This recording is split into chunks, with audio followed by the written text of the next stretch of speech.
It's the Mangaloys podcast. Yes. Welcome to another episode of Nothing to Do with Anime. He's Callum. I'm Cameron. And today we have an episode about the greatest Star Wars since the prequels. Since the originals, the prequels were nothing compared to the... No, I'm joking. I know. Star Wars Acolyte actually wasn't that bad. I feel like people are hating on it just for the sake of hating on it because it's made by woke Disney and all this sort of We're stuff. talking about Star Wars Acolyte today, by the way. They can see from the title of the video.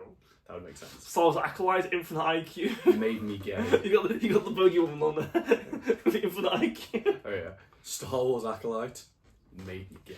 Okay, there are definitely low points of the show, but I feel like everyone bombed it immediately after not really watching the full show.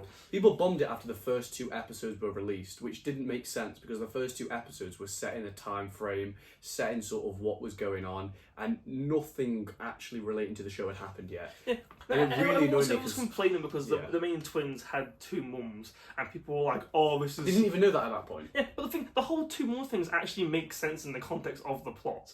Like, not just two like mums in this like massive like village full of people. They're literally witches that created these children. Yeah, there were no men there to begin with. Like, in the context of the plot, it makes complete sense. But they're hating on it. But the witches of Dathomir are already in like existence in canon within Star Wars, and fans love them because the witches of Dathomir are really cool, and they get cool episodes and stuff like that, and they do cool stuff, and nobody's ever hated on them. Why are the witches of Dathomir only women? They just hate him for no reason because it's woke, but it already exists in the Star Wars universe. The issue is everyone likes to bring politics into everything, and as a result, people can't enjoy stuff because it's all about politics. All about politics. But if you look at it like objectively, Star Wars has always been woke.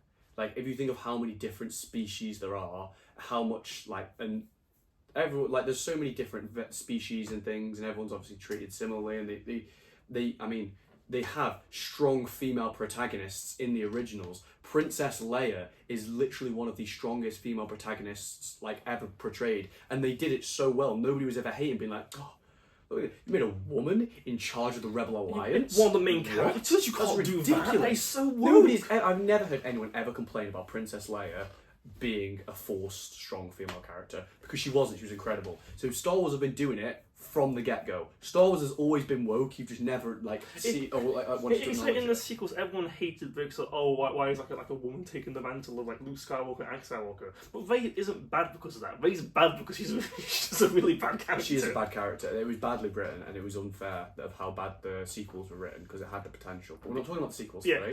So the show had like a 30% on Rotten Tomatoes after 2 episodes. I don't know how a show can have a low rating. Do you know what it was? It was the ending of episode 2. He already watched it. I had to watch it again with him. And at the end of the episode, it just ends with the Wookiee walking into his house, and there's to make him dinner. He walks in. He sees 2 guys outside his house. He tells them to get lost, and then just slowly strolls into his house to cook up his dinner. And that's the cliffhanger that we're left with. Usually, every single show I've ever seen in my entire life either ends with a cliffhanger or it ends with a resolution of the main plot. This is completely separate to everything else that happened in the episode. He just appears out of nowhere, walks into his house, and the episode's over. And then you had to wait a week for the next episode. Yeah, to see what happened to the Wookiee Jedi after walking into his house, It was just, it was a dumb end, and I can't believe I didn't clock that the first time I watched it. Should we go over the bad or the good first? Because there's two really ugly. There's 2 really good episodes, and there's 2 really bad episodes. I don't even think the 2 bad ones are that bad. Do we want to go over those first? Because they're the ones that everyone has been talking about that hates. 3 and 7. 3 and 7. With the Wookiee Jedi with the metal detector. Yeah, the 2 longest episodes are the 2 stupid backstory episodes. And they're both the same thing. And they both waste a lot of time. Thing is, they're both the same thing. They're both like back. I'm never usually a fan of flashbacks anyway because I feel like it just breaks up the plot, and I feel like they could explain it much quicker than doing an entire episode. But the episode 7 is the exact same thing as episode 3, but from Soul's perspective. They could have just had that episode and not have episode 3. Well, I think it was important to show Soul's perspective because it shows the difference of what Osha thinks happened and actually what did happen, and it shows obviously the big contrast, which makes sense why she gets annoyed at him. No, it could have literally been a short recount from Soul's point of view. It could have been half an episode. I'd have been okay with half an episode because it still wouldn't have broken up the flow. It would have been him saying, "Look, May, I've got to tell you what actually happened." Him saying it, so then we know, which sets up the ending, as we know. Well, yeah, it was so cool to just like started the episode off in episode 7 by saying, "Oh, I'll tell you what actually happened, and you will listen," whatever, and then actually like they narrated over like certain bits and did it like 5-10 minutes rather than doing a full 35-minute episode, which basically is the same thing was. It told us what we knew already, and then just some bits that we hadn't seen from that perspective. But it was pretty obvious that's sort of what had happened anyway. It's like the Wookiee Jedi fight was really, really cool, but it didn't really add to the plot. It didn't need to exist. No, it did need to exist. You can't have introduced. They couldn't have introduced another Wookiee Jedi and then refused to let us see him fight in live action. Yeah, but they could have had him fight like when like, Cormier kills him off screen. Instead of doing that, they could have written it so that Cormier and him have a fight instead. They didn't have time. You didn't have time because they hit the flashback episode. No, and then they didn't have. Cormier literally killed him like that because he didn't have time to have a fight with him. That would have been really cool, but Cormier caught him off guard and they didn't because there wasn't the time. He was too busy making his dinner or something. I don't know. Whatever the Wookiee Jedi does. It was wasted potential. But so those two episodes, I remember when episode 3 started and I saw it was a flashback episode and I was like 40 minutes. I was like, oh no, because I knew it would be the full 40 minutes dedicated to backstory. And that was the point when I was like, I didn't agree with all the people that have been review bombing, but I was like, okay, maybe this show isn't going to be as good as I'm hoping it will be. Yeah. That was the first time doubt came into my mind. Then every episode after that, no problems at all. No, episode 7. Even episode 7, I didn't mind it that much. The issue with episode 7 wasn't the content, it was how late into the show it was. Because they had so many like questions that we needed to answer in the last 2 episodes, and then the second to last one, it just said, oh, here's a flashback, the whole pacing of the show stopped, so we can look at the flashback. Yeah, and like you said, it shouldn't have been a full episode, but even then I didn't mind, obviously, the content of it. It was just how they portrayed it wasn't great. Yeah. And it was too long. But now, we've spoke about the bad, we get to move on to the good. Ugly. And my God, is the good really good. Episode 5 is... Episode 5, genuinely serious, sometimes we take the mick in these episodes. Episode 5, I genuinely think is some of the best Star Wars I have seen since the prequels, since episode 3. It is really, really strong. Like the choreography of lightsaber fights, like in most modern Disney things, is absolute garbage. But in this one episode, and episode 8, the choreography was great. It was really strong. The character sort of reveals were obvious, but they were still really good. Like we knew that. Spoilers: Cormier is the Sith. It was so obvious that you didn't see it coming. You thought it was Yord. You idiot. Yeah, and then when he snaps Yord's neck, it kind of gave away that it wasn't going to be Yord. It wasn't going to be Yord. But like, I knew it was going to be him. But then when they still revealed it, he was so cool that I just didn't care. I was like, well, I wasn't expecting the apprentice, like young girl, to actually die, and he completely brutally like stabs her to death. Jackie. And as she collapses, you just see his face reveal, and it's just.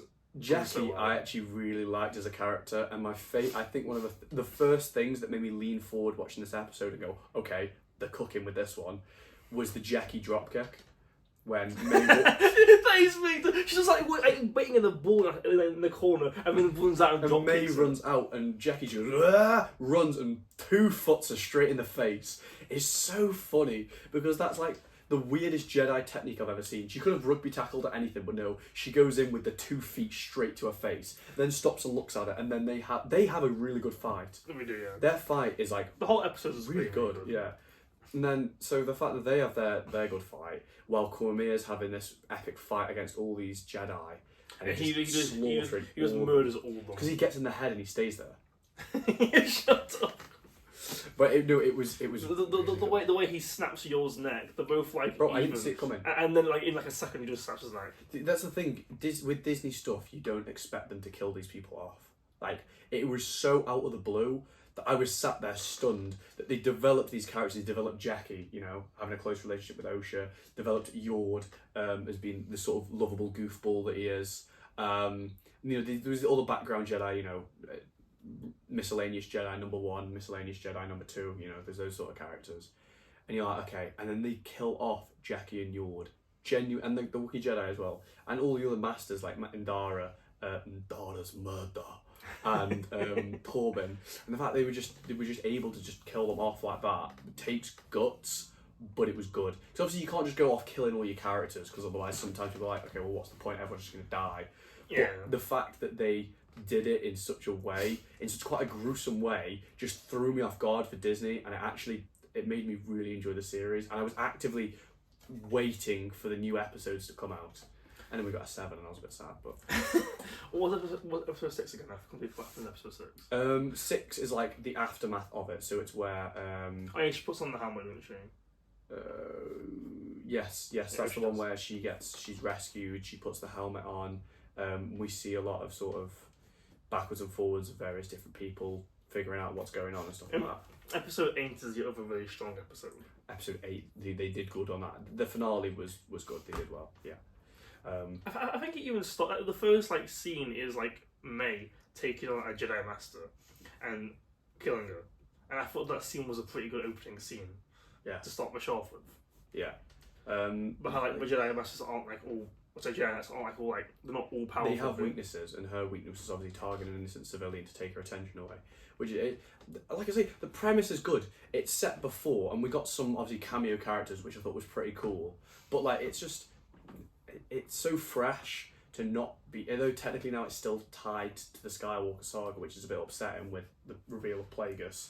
And Yoda. Yeah, but it's still so fresh to see something that is different and a good story of now two young, because before we had Palpatine who was quite old, but we've got Quamir and Osha as two quite young Sith, even though Plagueis is the master Sith at the moment. So I think Osha's considered an acolyte rather than a Sith, but whatever. Well, if we do a season 2, there was one episode where he's like, "Oh, I need an acolyte," and he said the thing. Yeah, he does say the thing. He does say the thing. He said it's the basketball that Kuroko plays. It's the boys who sprint to the end of summer. God, no one's gonna get this. No. Unless they've seen the shows. But yeah, I actually think it was really good, and I don't think it was fair how badly it was the review bombed, and I think that a season 2 would be really good. It's the best Disney Star Wars that I've seen, but from all the highlights anyway. I mean, the 2 low points are kind of garbage.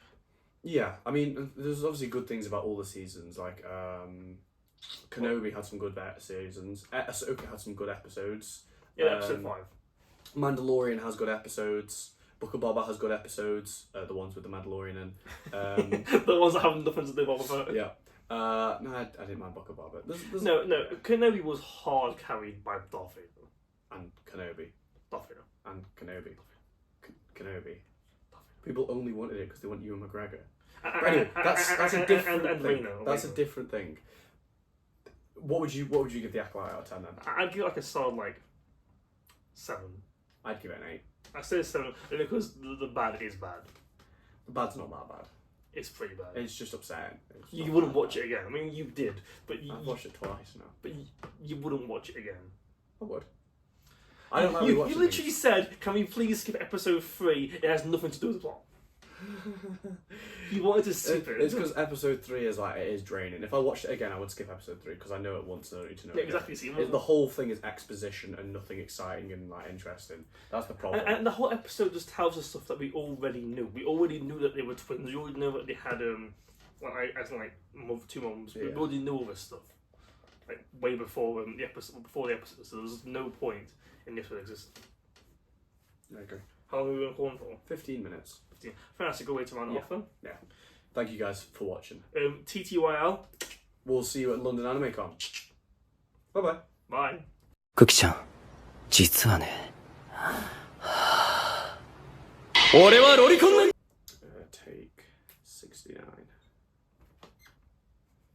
Just so immature. Sure. Star Wars Acolyte.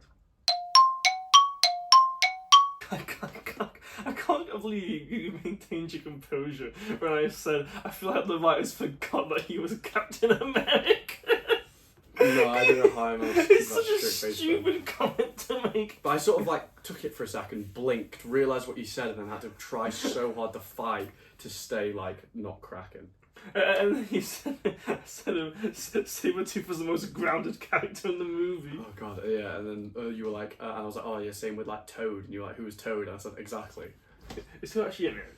Yeah. Who is he? Because he's the guy with the long tongue.